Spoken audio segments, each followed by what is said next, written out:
আর তেলের বাজারে অস্থিরতা, সব মিলিয়ে ইরানে হামলা চালাতে গিয়ে ভয়ঙ্কর প্রতিরোধের মুখে পড়ে মার্কিন বাহিনী। ভূপাতিত হয় কয়েকটি মার্কিন যুদ্ধ বিমান। যুক্তরাষ্ট্রের গর্বের সামরিক শক্তিকে মাটির সাথে মিশিয়ে দেয় আয়াতুল্লাহ আলী খমেনির উত্তরসূরিরা।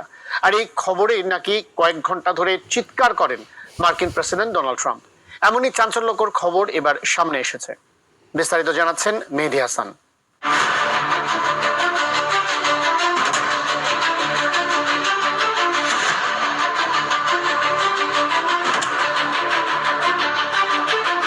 হরমুজ প্রণালী বন্ধ আর তেলের বাজারে অস্থিরতা, সব মিলিয়ে ইরান যুক্তরাষ্ট্র সংঘাতে বৈশ্বিক পরিস্থিতি ধীরে ধীরে আরো উত্তপ্ত হয়ে উঠছে। ঠিক এই প্রেক্ষাপটে মার্কিন সংবাদ মাধ্যম দ্য ওয়াল স্ট্রিট জার্নাল জানিয়েছে, যুদ্ধবিমান ভূপাতিত হওয়ার খবর শুনে প্রেসিডেন্ট ট্রাম্প কয়েক ঘন্টা ধরে চিৎকার সহ অস্বাভাবিক আচরণ করছিলেন। এরপর বিষয়টি আরো পরিষ্কার হয় যখন জানা যায় ইরানে ভূপাতিত এক মার্কিন পাইলটকে উদ্ধারের ঝুঁকিপূর্ণ অভিযানের সময় ট্রাম্পকে ইচ্ছাকৃতভাবে সিচুয়েশন রুম থেকে দূরে রাখা হয়েছিল। কারণ সামরিক উপদেষ্টারা মনে করছিলেন তার অস্থির আচরণ চলমান অভিযানে সমস্যা তৈরি করতে পারে। এজন্য তাকে নিয়মিত সব তথ্য না দিয়ে শুধু গুরুত্বপূর্ণ সময়গুলোতে আপডেট তথ্য জানানো হচ্ছিল। কোয়ালিটি সম্পন্ন আন্তর্জাতিক মানের still bar CSRM, committed for better still.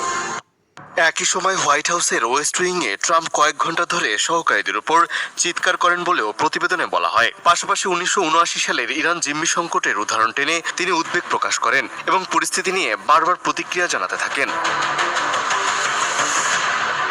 অন্যদিকে প্রায় 24 ঘন্টার এই উদ্ধার অভিযান ছিল অত্যন্ত জটিল ও ঝুঁকিপূর্ণ। মরুভূমির বালিতে উদ্ধারকারী বিমান আটকে পড়লেও পরে কৌশলগত পদক্ষেপের মাধ্যমে মার্কিন বাহিনী পাইলটকে নিরাপদে সরিয়ে নিতে সক্ষম হয় এবং পরবর্তীতে আরেকজনকে উদ্ধার করা হয়। অভিযান শেষ হওয়ার পর এবং পরিস্থিতি কিছুটা নিয়ন্ত্রণে এলে সামাজিক মাধ্যমে ট্রাম্প হরমুজ প্রণালী খুলে না দিলে ইরানকে কঠোর পরিণতির হুঁশিয়ারি দেন। তবে একই সঙ্গে প্রকাশ্যে কঠোর অবস্থান নিলেও পূর্ণমাত্রায় স্থল অভিযানে তিনি দ্বিধায় রয়েছেন বলেও প্রতিবেদনে উল্লেখ করা হয়। পরিস্থিতি দীর্ঘায়িত হওয়ার এই পর্যায়ে যুক্তরাষ্ট্র এখন সম্ভাব্য সমাধানের জন্য পাকিস্তানের মধ্যস্থতায় আলোচনার দিকে তাকিয়ে আছে। একই সঙ্গে ইউরোপীয় মিত্রদের ভূমিকা নিয়ে অসন্তোষ প্রকাশ করেছেন ট্রাম্প, যা কূটনৈতিক চাপ আরো বাড়িয়ে দিচ্ছে। এই প্রেক্ষাপটে যুদ্ধের অগ্রগতি, কূটনৈতিক চাপ এবং প্রেসিডেন্টের আচরণ সব মিলিয়ে পরিস্থিতি কোন দিকে যাচ্ছে সেটি এখন পর্যবেক্ষণের কেন্দ্রবিন্দুতে রয়েছে। মেহেদী হাসান, ATN নিউজ।